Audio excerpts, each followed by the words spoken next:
대학교 건물에서 동급생을 성폭행하려다 떨어뜨려 숨지게 한 혐의를 받는 인하대 학생에게 징역 20년형이 내려졌습니다. 다만 고의가 있었다고 단정하기 어렵다며 앞서 검찰이 적용한 살인 혐의는 인정하지 않았습니다. 이준엽 기자가 전합니다. 지난해 7월 인하대학교 내 한 단과대학 건물에서 같은 학년 학생을 성폭행하고 추락해 숨지게 한 21살 김모 씨. 조사 끝에 경찰은 김 씨를 준강간 치사 혐의로 구속해 검찰에 넘겼습니다. 살해할 의도가 있었던 건 아니지만 숨지게 한 책임은 있다고 판단한 겁니다. 살해 의도 가지고 피해자 3층에서 미신 건가요? 숨진 피해자에게 할 말 없습니까? 죄송합니다.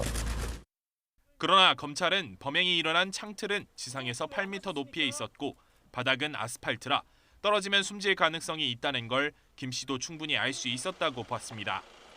때문에 김 씨에게 준강간 치사가 아닌 성폭행 살인죄를 적용해 재판에 넘겼습니다. 사건 발생 6개월 뒤 법원은 김 씨에게 징역 20년형을 선고했습니다. 또 성폭력 치료 프로그램 80시간 이수와 함께 10년 동안 아동 청소년 장애인 관련 기관 취업을 금지할 것도 명령했습니다. 재판부는 김 씨가 평범한 동기 사이로 지낸 피해자를 성욕 해소의 도구로 삼은 데다 피해자가 추락한 뒤 119 신고 등 최소한의 도리도 이행하지 않아 죄질이 극도로 불량하다고 질타했습니다.